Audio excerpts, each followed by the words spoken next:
Segunda carta de Paulo aos Coríntios. Capítulo 1. Eu, Paulo, fui enviado pelo Messias, Jesus, numa missão especial, planejada pelo próprio Deus. Escrevo à comunidade de Deus em Corinto e aos cristãos de toda a província da Acaia. Que todos os dons e benefícios que vêm de Deus, nosso Pai, e do Senhor Jesus Cristo, sejam de vocês. Timóteo, que alguns de vocês conhecem e confiam, está comigo nesta saudação. Todo louvor ao Deus e Pai de nosso Senhor Jesus, o Messias, Pai de toda misericórdia, Deus de toda cura e restauração. Ele está ao nosso lado quando passamos momentos difíceis, e antes que percebamos, Ele nos leva para o lado de alguém que também está sofrendo, para que possamos ajudar aquela pessoa, assim como Ele nos ajudou. Muitas das situações difíceis que enfrentamos são consequências de seguirmos o Messias, mas os bons tempos de seu conforto restaurador compensam em muito o sofrimento. O sofrimento por Jesus traz cura e salvação para vocês. Se somos bem tratados, recebendo ajuda ou uma palavra de encorajamento, isso também coopera para o benefício de vocês, incentivando-os a prosseguir. Os momentos difíceis de vocês são os nossos momentos difíceis. Quando percebemos que estão dispostos a suportar os momentos difíceis e também a desfrutar momentos agradáveis, sabemos que vocês vão conseguir. Amigos, não queremos que vocês continuem sem saber como foi difícil passar pelo que nos aconteceu na província da Ásia. Foi tão difícil que chegamos a pensar que era o fim. Sentíamos como se nos tivessem mandado para o corredor da morte, que para nós tudo estava acabado.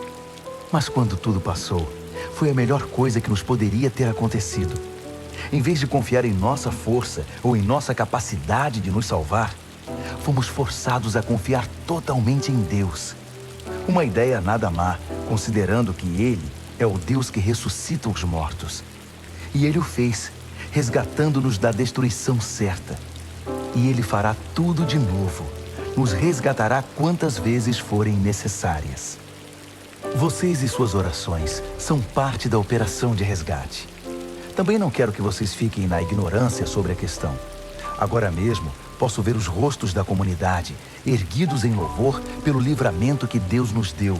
Um resgate em que a oração tem um papel fundamental. Agora que o pior já passou, temos a alegria de informar que saímos de tudo isso com a consciência e a fé intactas e podemos encarar o mundo. Mais importante, estar de cabeça erguida diante de vocês. Mas isso não foi resultado de manobras da nossa parte. Foi Deus que nos manteve voltados para Ele o tempo todo. Não tentem ler nas entrelinhas, nem procurem alguma mensagem subliminar na carta. Estamos falando a verdade, de modo claro e sem rodeios, na esperança de que vocês vejam o quadro todo tão bem como já viram alguns detalhes. Queremos que vocês se orgulhem de nós, tanto quanto nos orgulhamos de vocês quando estamos juntos perante o Senhor Jesus. Certo da boa acolhida por parte de vocês, eu havia planejado 2 visitas.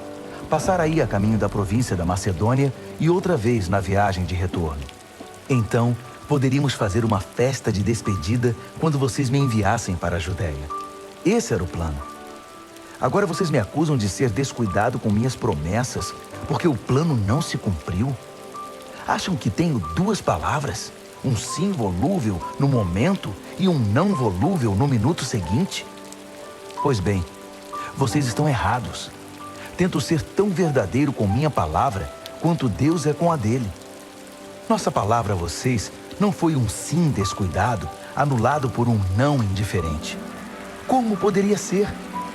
Quando Silas, Timóteo e eu proclamamos o Filho de Deus entre vocês, vocês tiveram de escolher entre um sim e um não? Por acaso não foi um sim claro e seguro?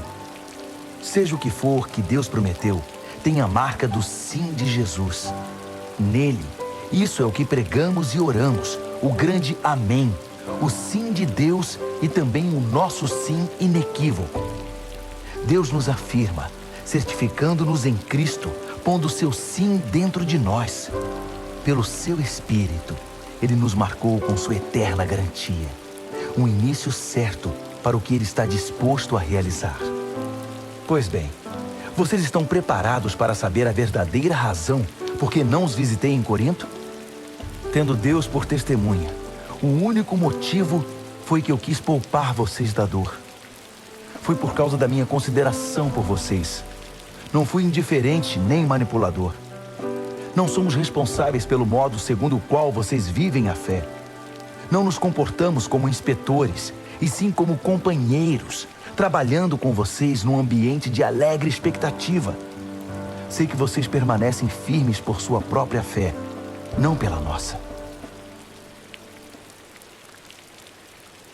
Segunda aos Coríntios, capítulo 2. Por causa disso, decidiram fazer outra visita, pois poderia ser dolorosa para vocês e para mim. Se minha presença de algum modo fosse constrangedora para vocês, como poderiam espontaneamente me saudar e animar? Por essa razão escrevi uma carta em vez de ir, para não perder tempo desapontando os amigos que eu esperava que me saudassem. Enquanto escrevo, estou convencido de que foi melhor para mim e para vocês. O tempo passava e já foi doloroso demais escrever a carta. O pergaminho tinha mais lágrimas que tinta, mas não escrevi para causar sofrimento, e sim para que vocês soubessem quanto me preocupo. De fato, era mais que preocupação. Foi para mostrar quanto amo vocês. Agora, com respeito àquele que começou tudo isso e provocou toda essa dor, quero que saibam que, na ocasião, não fui o único ofendido, mas também todos vocês, com algumas exceções. Assim, não quero, estando aí, mostrar-me muito severo. O que a maioria de vocês concordarem como disciplina é suficiente. É hora de perdoar esse homem e ajudá-lo a se erguer. Se vocês aumentarem o sentimento de culpa dele, ele acabará se afogando nessa culpa.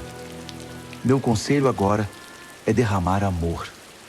O propósito da minha carta não é exigir a punição do ofensor, mas levar vocês a se responsabilizarem pela saúde da igreja. Se vocês o perdoarem, eu também o perdoo. Não pensem que estou levando uma lista de ressentimentos pessoais. O fato é que estou me juntando ao ato de perdão de vocês, assim como Cristo faz conosco. Afinal, não queremos inconscientemente dar a Satanás uma abertura para causar mais dano. Estamos muito bem atentos para os seus caminhos dissimulados. Quando cheguei a Troade para proclamar a mensagem do Messias, senti plena abertura. Deus havia escancarado a porta, mas Tito não estava esperando por mim com notícias sobre vocês. Por isso não consegui relaxar. Preocupado, fui para Macedônia à procura de Tito e de alguma notícia que me tranquilizasse a respeito de vocês. E consegui, graças a Deus. No Messias, em Cristo, Deus nos leva de lugar em lugar num desfile de vitória perpétua. Por meio de nós, Ele traz o conhecimento de Cristo. Aonde quer que vamos, o povo aspira o excelente perfume desse conhecimento. Por causa de Cristo, exalamos uma doce fragrância que sobe até Deus e é reconhecida pelos que trilham o caminho da salvação. Um aroma com agradável cheiro de vida. Mas aqueles que estão no caminho da destruição nos tratam mais como se exalássemos o cheiro desagradável de um cadáver. É uma responsabilidade gigantesca. Quem é capaz de assumi-la? Pelo menos não adulteramos a palavra de Deus, nem a pomos à venda. Permanecemos na presença de Cristo quando falamos, e Deus nos olha no rosto. Falamos o que recebemos diretamente de Deus, e o fazemos da maneira mais honesta possível. Segunda aos Coríntios, capítulo 3. Não parece que estamos elogiando a nós mesmos, insistindo em nossas credenciais, afirmando nossa autoridade? De jeito nenhum. Tampouco precisamos de cartas de recomendação, seja para vocês, seja de vocês. Vocês mesmos são toda a recomendação de que precisamos.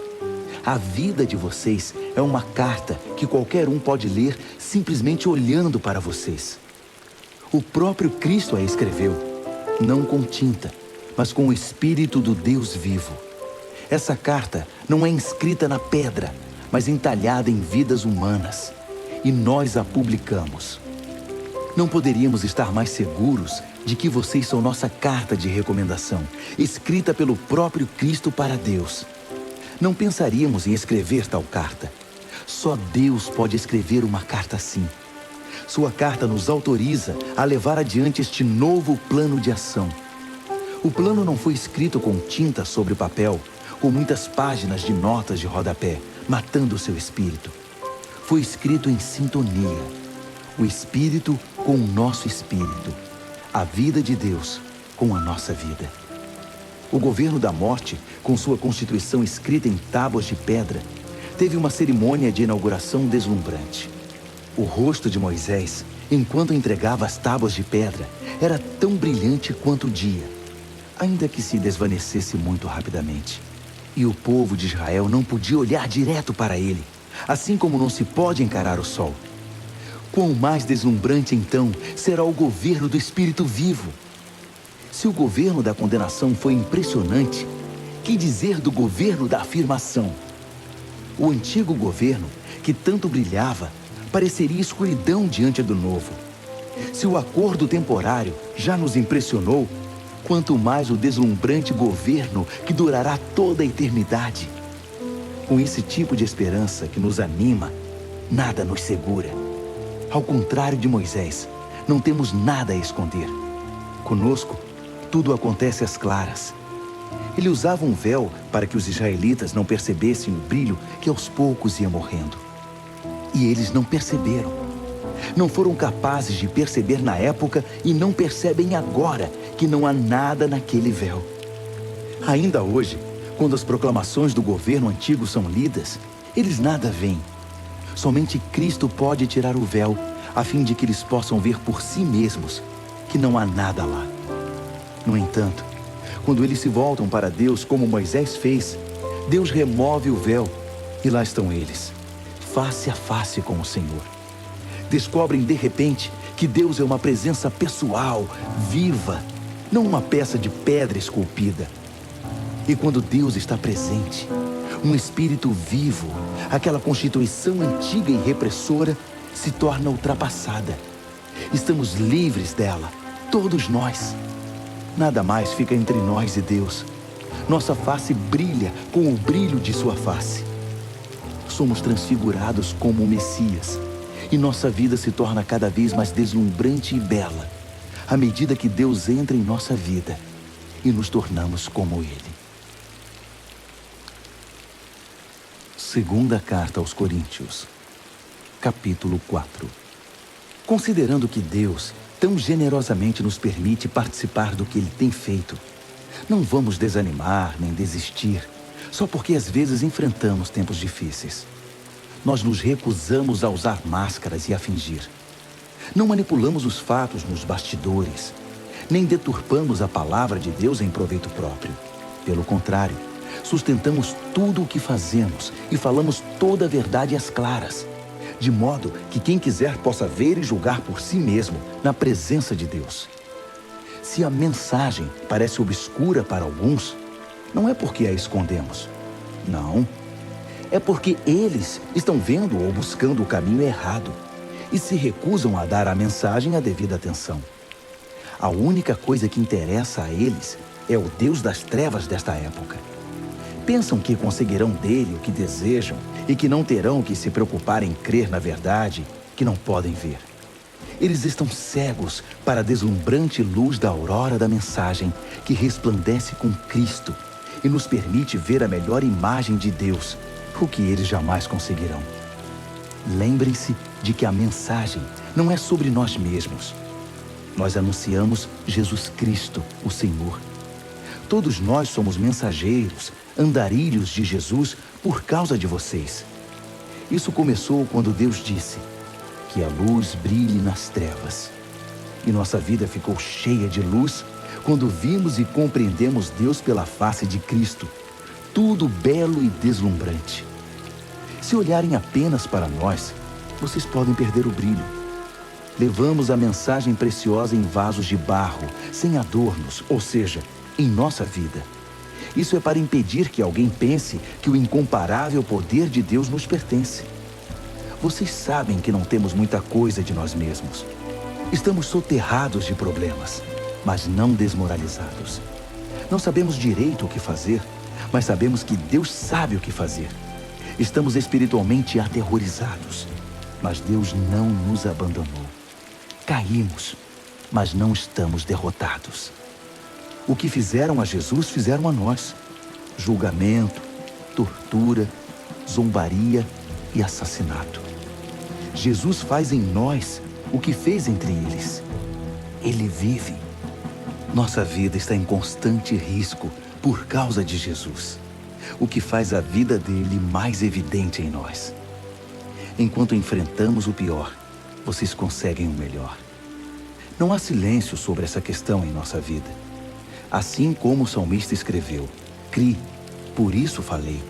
Falamos daquilo em que cremos. E o que cremos é que aquele que ressuscitou o Senhor Jesus também nos ressuscitará e nos levará com vocês. Cada detalhe coopera para o progresso de vocês e para a glória de Deus. Mais e mais graça, mais e mais pessoas, mais e mais louvor. Portanto, não estamos desistindo. Como poderíamos? Ainda que por fora pareça que tudo está se acabando, por dentro, onde Deus está criando uma nova vida, não há um só dia em que sua graça reveladora não se manifeste. Os tempos difíceis nada são comparados com os bons tempos que estão por vir. A celebração sem fim preparada para nós. Há muito mais do que podemos ver. As coisas que agora vemos estão aqui hoje, mas desaparecerão amanhã. Mas as coisas que não vemos agora irão durar para sempre. Segunda carta aos Coríntios, capítulo 5. Por exemplo, sabemos que quando o nosso corpo se desfizer, como uma tenda desmontada, será substituído por um corpo de ressurreição no céu, feito por Deus, não por mãos humanas. E nunca mais teremos de montar nossas tendas outra vez. O desejo de mudar às vezes é tanto que choramos de frustração. Em comparação com o que está por vir, a vida aqui se parece com a estada numa cabana caindo aos pedaços. Já estamos cansados disso. O que temos é apenas um vislumbre da verdadeira realidade. Nosso verdadeiro lar, nosso corpo ressuscitado. O Espírito de Deus nos dá uma pitada desse sublime, dando-nos um gostinho do que está por vir. Ele põe um pouco do céu em nosso coração, para que nunca desejemos menos que o céu. É por isso que vivemos alegres. Vocês não ficarão vendo as coisas de cabeça baixa. As circunstâncias desfavoráveis não irão nos abater. Ao contrário, elas apenas nos fazem lembrar do glorioso futuro que nos aguarda mais adiante. É por isso que confiamos naquele que nos mantém caminhando, mesmo que não o vejamos. Acham que uns buracos na estrada ou algumas pedras no caminho irão nos parar? Quando chegar a hora, estaremos prontos para trocar o exílio pelo nosso verdadeiro lar. Mas nem o exílio nem o nosso verdadeiro lar são o que mais importam. Servir a Deus com alegria é o principal e o que desejamos fazer, a despeito das circunstâncias. Cedo ou tarde, todos teremos de ficar frente a frente com Deus, independentemente das nossas condições. Compareceremos à presença de Cristo e receberemos o que plantamos por meio da nossa conduta, boa ou má. Essa expectativa nos manterá vigilantes. Podem estar certos. Não é pouca coisa saber que todos um dia terão de enfrentar um julgamento. Daí a urgência em exortarmos todos a que se preparem para estar na presença de Deus. Só Deus sabe quanto nos dedicamos a isso. Mas espero que vocês percebam quanto nos preocupamos com a questão. Não dizemos isso com a intenção de parecermos bons aos olhos de vocês, mas por pensar que vocês se sentiriam bem, orgulhosos até, por saber que estamos do seu lado e que não somos simpáticos apenas na presença de vocês, como o fazem alguns. Se eu agi loucamente, fiz isso por Deus. Se eu agi de maneira sensata, foi por vocês. O amor de Cristo me impulsiona a tais extremos. Seu amor tem a primeira e a última palavra em tudo o que fazemos. Nossa decisão firme é trabalhar com base nesta premissa: um homem morreu por todos. Essa realidade põe todos no mesmo barco. Ele incluiu todos em sua morte, para que cada um fosse também incluído em sua vida, uma vida ressurreta, incomparavelmente melhor que qualquer outra já vivida. Por causa dessa decisão, não julgamos ninguém pelo que possui ou pela aparência. Houve um tempo em que julgamos o Messias dessa maneira e estávamos errados, como sabem. Não vemos mais assim.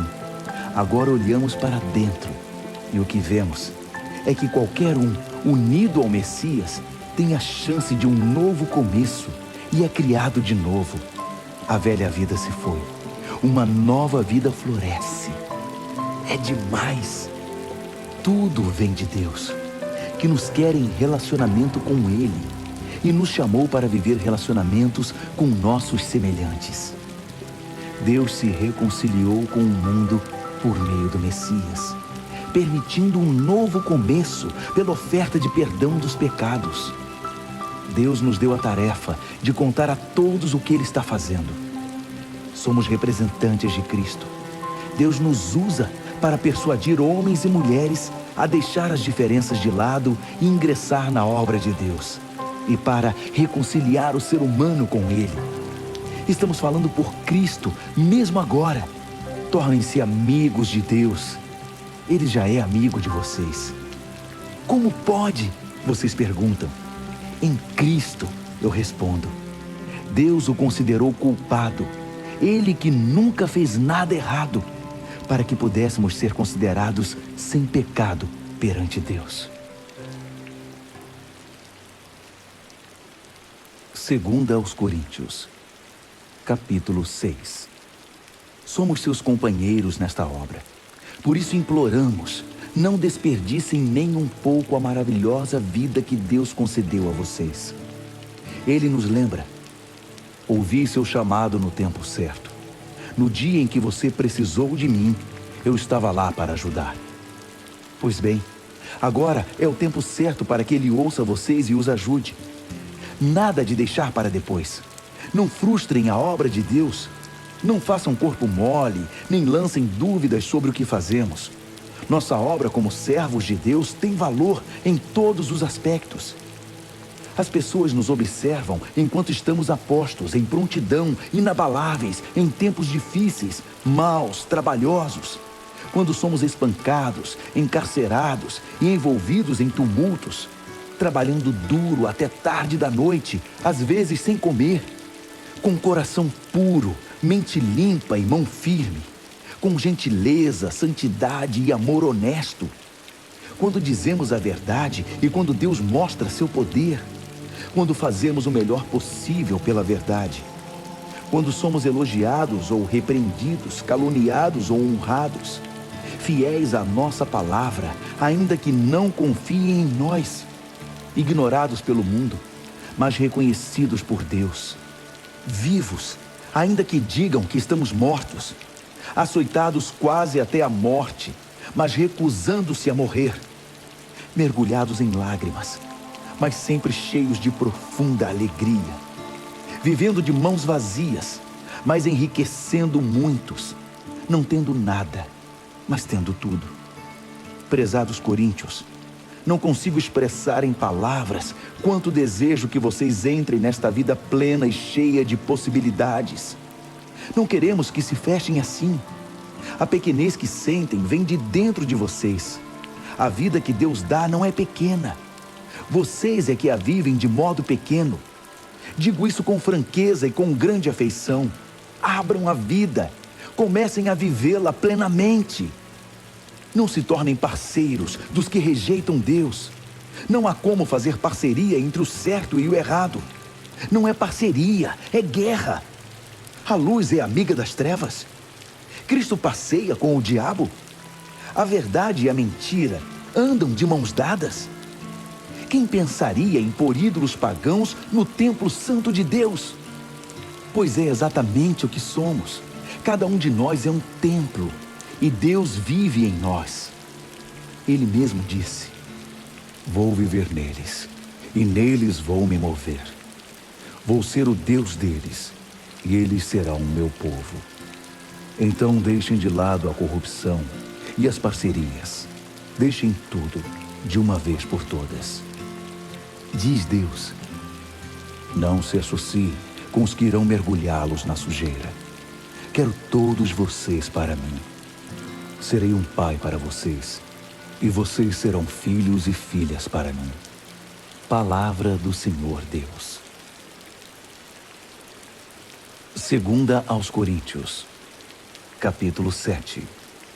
Diante de promessas tão animadoras, queridos amigos, vamos nos livrar de tudo que nos distrai ou contamine, seja por dentro, seja por fora.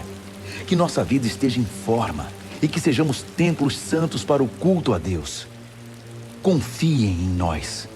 Nunca ferimos ninguém, nunca exploramos nem tiramos vantagem de quem quer que seja. Não pensem que procuro culpa em vocês.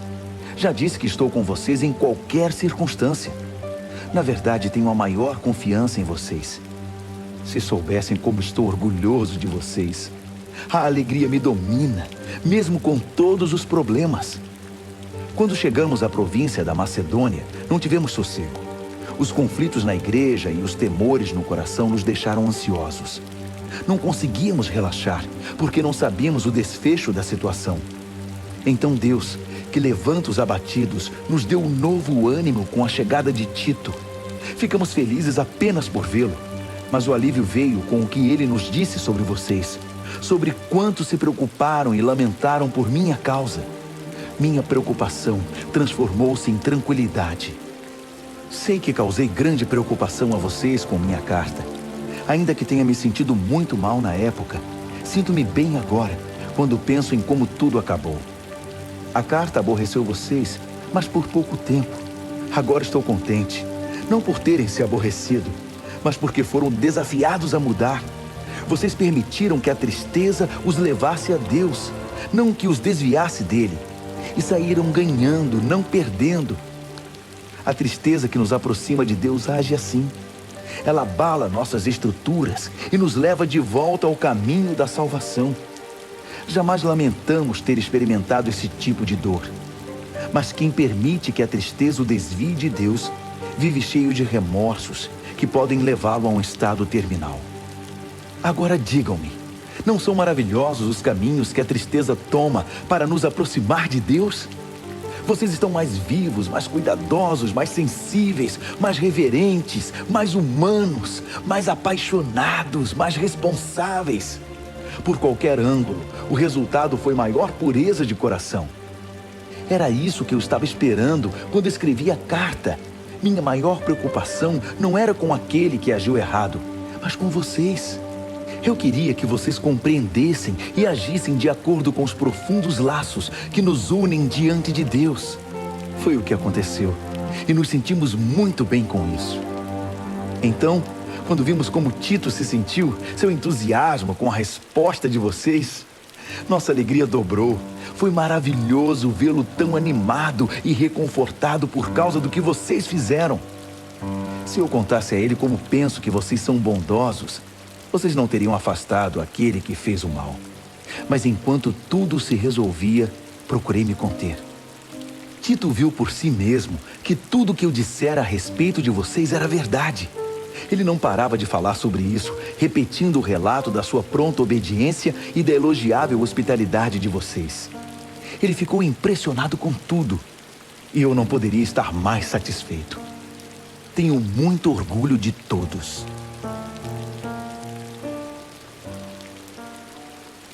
Segunda aos Coríntios, capítulo 8. Agora, amigos, quero comentar sobre os surpreendentes e generosos meios pelos quais Deus está trabalhando nas igrejas da província da Macedônia. Sérios problemas aconteceram naquelas igrejas, pressionando ao máximo o povo. Mas isso revelou o verdadeiro caráter deles. Inacreditavelmente felizes, ainda que desesperadamente pobres. A pressão motivou algo inesperado. Um rio de doações sinceras e generosas. Eu estava lá e vi. Eles contribuíam com tudo o que podiam, além das possibilidades deles, eu diria. Ajudar os cristãos pobres era um privilégio do qual não queriam abrir mão. Foi tudo espontâneo, tudo ideia deles. Fomos apanhados desprevenidos. A explicação é que eles, antes de tudo, se entregaram sem reservas a Deus e a nós. A outra oferta simplesmente fluiu dos propósitos de Deus, que trabalhava na vida de cada um. Foi por isso que eles nos convenceram a pedir a Tito que trouxesse a oferta para vocês, para que aquilo que começou tão bem pudesse ser concluído. Vocês já fazem bem muitas coisas. Confiam em Deus, são articulados, criteriosos, apaixonados e nos amam. Agora, nessa questão, espero que também façam o melhor. Não estou tentando dar ordens contra a vontade de vocês. Apresento o entusiasmo dos macedônios como um estímulo ao amor que há em vocês, na esperança de extrair o melhor de cada um. Vocês conhecem a graça generosa do Senhor Jesus Cristo. Ele era rico, mas deu tudo por nós. Tornou-se pobre para que nós nos tornássemos ricos. Na minha opinião, o melhor que vocês podem fazer agora é concluir o que começaram no passado, para não deixar que boas intenções deem em nada. O coração de vocês está no lugar certo. Vocês já têm tudo de que precisam para terminar. Então, mãos à obra. Uma vez que o compromisso é claro, façam o que podem. O coração orienta as mãos. Não estou querendo que se cansem enquanto os outros descansam. Nada disso. Vocês estão ombro a ombro com eles o tempo todo. O excesso de vocês supre a falta deles. E o excesso deles supre a falta de vocês. No fim, tudo ficará bem, como está escrito. Nada sobrou para quem tinha muito. Nada faltou para quem tinha necessidade. Dou graças a Deus por transmitir a Tito o mesmo cuidado que tenho por vocês. Ele teve muita consideração sobre como nos sentimos, mas a iniciativa de ajudar vocês foi toda dele. Estamos enviando um companheiro com ele, alguém muito popular nas igrejas, um bom pregador da mensagem. Mas nele há muito mais que popularidade. Ele merece confiança total. As igrejas o escolheram para que nos acompanhasse em nossas viagens e nos ajudasse na tarefa de compartilhar os dons de Deus, ao mesmo tempo honrando o Senhor e tendo o cuidado de evitar escândalos. Não queremos que ninguém pense que pegamos um centavo desse dinheiro para vocês. Somos tão zelosos da nossa reputação diante do público como somos diante de Deus. É por isso que estamos levando outra pessoa de confiança conosco, que já provou sua fidelidade muitas vezes e trabalha com a mesma disposição desde o início. Ele ouviu falar de vocês e gostou do que ouviu, tanto que mal pode esperar para chegar aí. Não preciso dizer mais nada a respeito de Tito. Temos sido por muito tempo companheiros na tarefa de servir vocês. Os irmãos que viajam com ele são representantes das igrejas. Um crédito real para Cristo. Mostrem a eles do que vocês são feitos, demonstrando o amor de que têm ouvido falar nas igrejas. Permitam que eles vejam por si mesmos. 2 aos Coríntios, capítulo 9. Se eu escrevesse algo mais a respeito dessa oferta para os cristãos pobres, começaria a me repetir. Sei que vocês estão apostos e prontos para o que der e vier. Tenho dado boas referências de vocês por toda a província da Macedônia, dizendo a eles, a província da Acaia está pronta para essa tarefa desde o ano passado. E o entusiasmo de vocês contagiou muita gente. Agora estou enviando esses irmãos para me certificar de que vocês estão preparados, como eu disse que estariam, para mostrar que não é à toa que tenho orgulho de vocês. Se eu e os macedônios descobrirmos que vocês não estão preparados, será vergonhoso para todos, para mim e para vocês. Nosso testemunho teria sido puro ufanismo. Por isso, para ter certeza de que não haverá nenhum erro, recrutei esses irmãos para que antes da minha chegada preparassem vocês e a oferta prometida. Tirem todo o tempo de que precisarem para que tudo seja feito de modo apropriado. Não quero nada forçado nem correrias de última hora. Lembrem-se de que o lavrador mesquinho só consegue colheita pobre. O lavrador generoso é quem obtém colheitas fartas. quero que cada um de vocês tenha tempo suficiente para pensar nisso e decidir o que vai ofertar. Essa medida evitará que se lamentem depois por ofertas dadas sob coerção. Deus ama o doador e se alegra com a doação. Deus pode derramar bênçãos das maneiras mais surpreendentes. Portanto, estejam preparados para qualquer situação, mais que simplesmente preparados para fazer o que precisa ser feito. Como disse um salmista, ele lança avisos aos ventos, dando aos necessitados com liberalidade.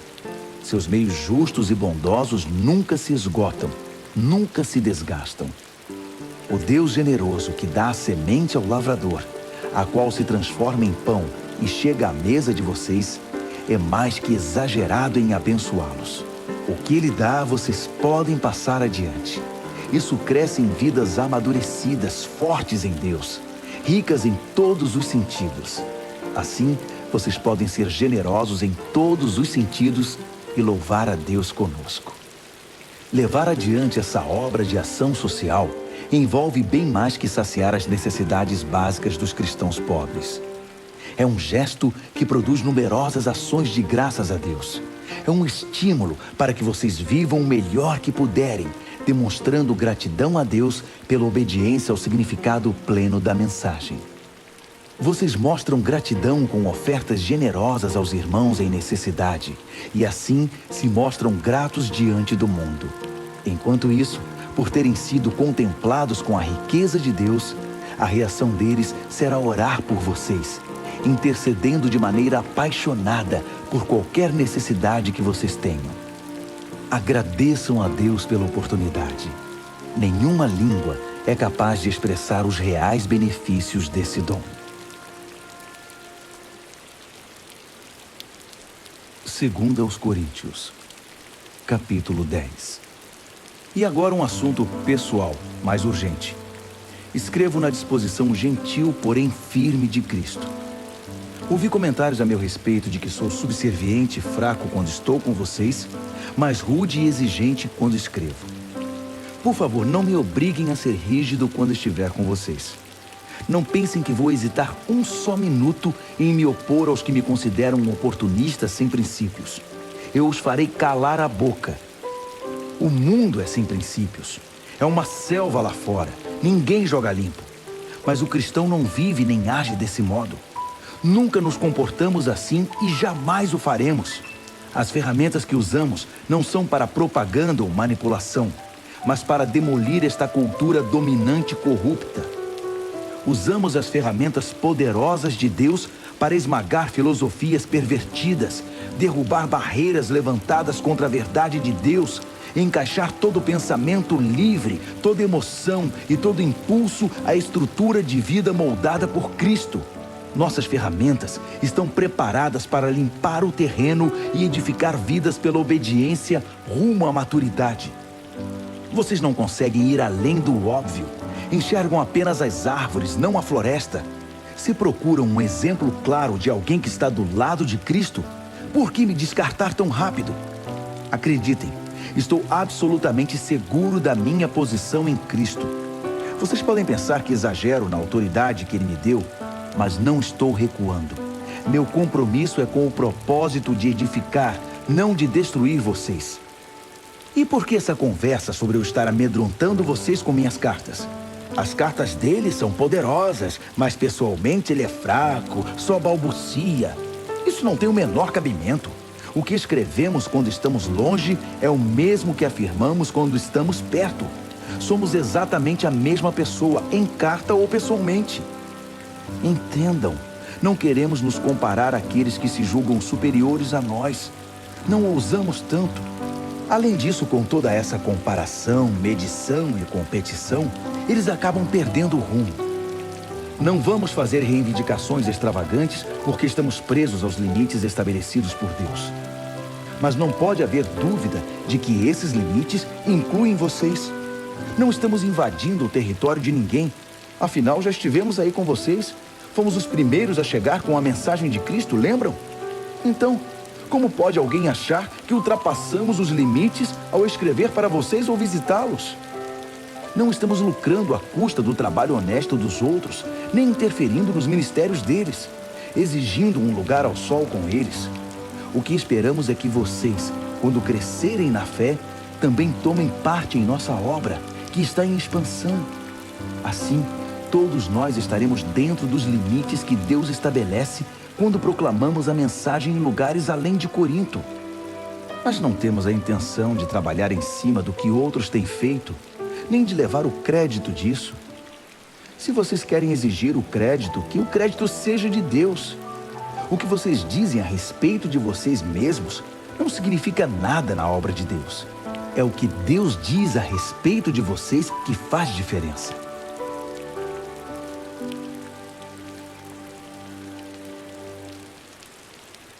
Segunda aos Coríntios, capítulo 11. Podem me aguentar mais um pouco? Por favor, tenham paciência comigo. O que me deixa tão abatido é que me preocupo demais com vocês. É a paixão de Deus queimando dentro de mim. Prometi a Cristo a mão de vocês em casamento, apresentando-os como uma virgem ao seu marido. E agora receio que, assim como a serpente seduziu Eva com sua fala mansa, vocês estejam desviados da pureza simples do seu amor por Cristo. Tenho a impressão de que se alguém aparecer pregando um Jesus diferente do que nós pregamos, em espírito e em mensagem, vocês irão aceitá-lo sem problemas. Mas se vocês aceitam essas celebridades apostólicas, por que não me aceitam simples como sou? Sou tão digno quanto eles. É verdade que não domino a técnica daquela eloquência suave que tanto impressiona vocês. Mas quando abro a boca, pelo menos sei do que estou falando. Não escondo nada. Deixo vocês por dentro de tudo. Será que cometi um erro ao proclamar a mensagem de Deus a vocês sem pedir algo em troca? Ao servir vocês sem nenhum custo, para que não se sentissem pressionados por mim? Com as outras igrejas foi diferente, pois elas me pagaram. Tudo para que vocês me tivessem de graça. Nem mesmo quando vivi entre vocês, alguém precisou mover um dedo para me ajudar. Minhas necessidades eram todas supridas pelos cristãos da Macedônia. Preocupei-me em nunca ser pesado a vocês e nunca serei. Contem com isso. Cristo é minha testemunha de que isso é questão de honra para mim. E sobre isso não vou me calar para proteger vocês do que os outros vão pensar. Não é que eu não ame vocês. Deus sabe que amo. Estou apenas tentando pôr as coisas em pratos limpos. Não estou mudando de opinião. Prefiro morrer a pegar o dinheiro de vocês. Não dou motivo a ninguém para dizer que sou como aqueles pregadores narcisistas e ávidos por dinheiro. Eles são um bando de infelizes, pseudo-apóstolos, pregadores de mentira, corruptos. Fazem pose de agentes de Cristo, mas são falsos até a raiz. E não é de admirar. Satanás faz isso o tempo todo, disfarçando-se de anjo de luz. De modo que não devemos ficar espantados quando seus servos se apresentam disfarçados de servos de Deus, mas não vão conseguir nada. No fim, pagarão caro por isso. Permitam-me voltar ao ponto de partida. E usem isso contra mim se me passo por tolo. Ou se preferirem, apenas aceitem que sou um tolo e me permitam falar como tal. Não aprendi a falar assim com Cristo. Não. É um mau hábito que aprendi desses pregadores que fazem tudo para agradar os outros, tão em moda hoje em dia. Já que vocês se sentam no banco para ouvir esses enganadores, podem muito bem aguentar alguma tolice da minha parte. Vocês têm uma admirável tolerância com impostores que roubam sua liberdade, exploram, cegam, rebaixam e até agridem vocês. Eu não deveria admitir, mas não tenho estômago para ver isso. Uma vez que vocês admiram tanto os egomaníacos do púlpito, aqui é o velho amigo de vocês, o tolo, falando. Deixe-me esclarecer uma coisa. Eles se gabam de ser hebreus, israelitas, a raça pura de Abraão, e daí eu também sou. Eles são servos de Cristo? Sou muito mais. Nem acredito que estou dizendo isso. É loucura falar desse modo, mas já que comecei, agora vou terminar. Ora, trabalhei muito mais que eles. Fui mais vezes encarcerado. Fui espancado mais do que posso contar. E em vários momentos estive às portas da morte. 5 vezes levei as 39 chibatadas dos judeus. 3 vezes espancado pelos romanos. 1 vez fui apedrejado. Naufraguei 3 vezes e fiquei 1 dia e 1 noite perdido no mar. Em viagens difíceis, ano após ano, tive de atravessar rios, enfrentar ladrões, lutar com amigos e inimigos. Estive em risco na cidade, em risco na zona rural. Enfrentei perigos sob o sol do deserto e em tempestades no mar. Também fui traído pelos que pensei ser meus irmãos. Sei o que é trabalhar duro, passar noites longas e solitárias sem dormir. Já fiquei muito tempo sem comer. Sofri com o frio e com a falta de agasalho. E a lista ainda nem chegou à metade, porque ainda temos as pressões diárias e as ansiedades por causa das igrejas. Quando alguém chega ao fim da linha, sinto dor até nos ossos. Quando alguém cai em pecado, um fogo queima minhas entranhas. Se tenho de gabar a mim mesmo, vou me gabar das humilhações que me tornam semelhante a Jesus. O eterno e bendito Deus e Pai de nosso Senhor Jesus sabe que não estou mentindo. Estão lembrados da vez em que eu estava em Damasco e o governador do rei Aretas pôs guardas nos portões da cidade para me prender? Para salvar minha vida, tive de escorregar através de uma janela da muralha, dentro de um cesto, e depois sair correndo. 2 aos Coríntios, capítulo 12. Vocês me obrigam a falar deste modo. Faço isso contra minha vontade. Mas agora que estamos no assunto, posso tratar da questão das visões e revelações que Deus me deu. Por exemplo, conheço um homem que há 14 anos foi tomado por Cristo e levado em êxtase espiritual aos céus. Nem sei se isso aconteceu no corpo ou fora do corpo. Só Deus sabe. Sei também que esse homem foi levado ao paraíso. De novo, se no corpo ou fora dele, não sei. Deus sabe. Lá ele ouviu palavras indizíveis, mas foi proibido de contar o que ouviu. Esse é o homem a respeito de quem quero falar. Mas não vou dizer nenhuma palavra a meu respeito, exceto o que foi humilhação. Se eu tivesse disposição para contar vantagem, talvez pudesse fazê-lo sem parecer ridículo e não estaria faltando com a verdade. Mas vou poupar vocês. Quero que vocês continuem a me imaginar como o tolo que vocês pensariam que eu sou se me encontrassem na rua ou me ouvissem falar. Por causa da grandiosidade daquelas revelações, para que eu não ficasse orgulhoso, recebi o dom de um obstáculo que me mantém em contato permanente com minhas limitações. O anjo de Satanás fez o melhor que pôde para me derrubar, mas o que conseguiu foi me pôr de joelhos. Sem chance que eu ande de nariz empinado e orgulhoso. No princípio eu não pensava nele como um dom e pedi a Deus que o removesse. Repeti o pedido 3 vezes. Então, ele me disse: minha graça é o bastante. É tudo de que você precisa. Minha força brota da sua fraqueza. Assim que eu vi isso, achei melhor me resignar. Desisti de ficar pensando na limitação e comecei a apreciar o dom. Foi uma oportunidade para que a força de Cristo trabalhasse na minha fraqueza. Agora enfrento com alegria essas limitações, com tudo que me torna pequeno. Abusos, acidentes, oposição, problemas. Simplesmente permito que Cristo assuma o controle. E quanto mais fraco me apresento, mais forte me torno. Muito bem, vocês conseguiram. Continuo até aqui agindo como tolo. Mas a culpa não é toda minha. Vocês me fizeram agir assim. Vocês é que deveriam ter falado bem de mim e me recomendado, em vez de eu ter de fazê-lo, pois sabem por experiência própria que, embora eu não seja ninguém, seja um nada, não posso ser relegado à 2ª classe, comparado com aquelas celebridades apostólicas que vocês bem conhecem. Todos os sinais que marcam o apostolado verdadeiro eram evidentes quando eu estava com vocês em tempos bons e maus.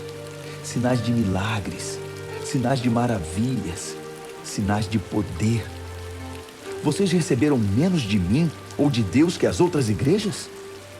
A única coisa que vocês receberam menos de mim foi responsabilidade com o meu sustento.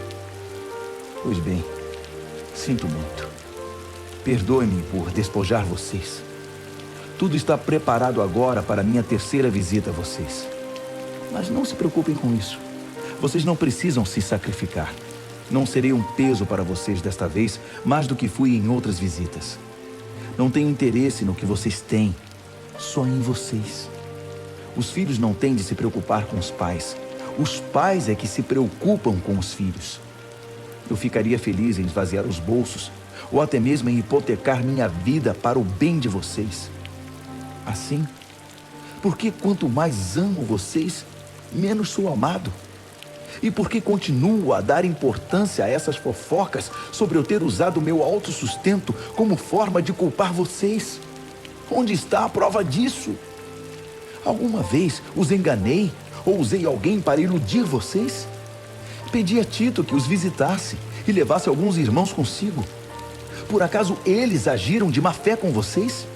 E acima de tudo, não temos sido sempre sinceros e honestos? Não pensem que estou aqui me defendendo perante vocês. Vocês não são júri. Deus revelado em Cristo é o júri, e apresentamos perante Ele nosso caso. E tudo que temos suportado é com a intenção de não ficar no caminho de vocês, nem atrapalhar seu crescimento. Tenho receio, admito, de que quando for me desaponte com vocês e também os desaponte. A frustração mútua deixará tudo em cacos. Brigas, invejas, ânimos exaltados, partidarismo, palavras ofensivas, denúncias, gente nervosa e confusão generalizada. Não espero ser humilhado de novo por Deus quando estiver com vocês, para que não tenha de derramar lágrimas por uma multidão que insiste nos velhos caminhos, pecando cada vez mais e se recusando a abandonar o lamaçal da maldade, do descontrole sexual e da indecência em que está mergulhada. 2 aos Coríntios, capítulo 13. Muito bem, minha terceira visita está chegando. Lembram-se daquele texto das Escrituras? Uma questão é definida com o depoimento de 2 ou 3 testemunhas. Por ocasião da minha segunda visita, avisei aquele grupo que permanece enredado nos velhos pecados que quando eu voltasse, não seria tolerante com eles. Agora, em preparação para a terceira visita, repito a advertência, mesmo estando longe. Se vocês não tiverem mudado de vida até eu chegar aí, cuidado. Vocês que exigiram provas que Cristo fala por meu intermédio, irão receber mais do que pretendiam. Vão receber a plena força de Cristo. Não pensem que não vão. Ele era só fraqueza e humilhação quando foi morto na cruz, mas agora está vivo, na poderosa força de Deus. Estávamos desprevenidos quando fomos humilhados entre vocês. Mas da próxima vez que nos encontrarmos, estaremos vivos em Cristo e fortalecidos por Deus. Testem-se para saber se estão firmes na fé. Não se enganem, pensando que tudo está garantido. Criem o hábito do autoexame. Vocês precisam de evidências de primeira mão, não apenas de ouvir dizer que Jesus Cristo está em vocês. Façam o teste. Se o resultado não for bom, tomem alguma providência. Espero que o teste não demonstre que falhamos. Mas se for esse o resultado, é preferível que o teste demonstre nossa fraqueza, não a de vocês. Estamos buscando a verdade que faça vitoriosos todos nós. Não poderia ser de outro modo. Reconhecemos nossas limitações, mas também as celebramos e continuamos a celebrar cada vitória, cada triunfo da verdade em vocês. Oramos intensamente para que tudo isso aconteça na vida de vocês. Estou escrevendo assim agora, para que quando eu for, não tenha de tocar mais nesse assunto. A autoridade que o Senhor me deu é para juntar o povo, não para dividi-lo. Espero que tudo se resolva, para eu não precisar perder tempo com repreensões quando estiver aí. É isso, meus amigos. Sejam alegres. Mantenham tudo em boas condições. Sejam animados. Tenham harmonia de pensamento. Sejam agradáveis. Façam tudo isso. E o Deus de amor e paz estará sempre com vocês. Cumprimentem uns aos outros com um abraço santo. Todos os irmãos e irmãs que estão aqui enviam saudações. A maravilhosa graça do Senhor Jesus Cristo, o grande amor de Deus e a amizade profunda do Espírito Santo sejam com todos vocês.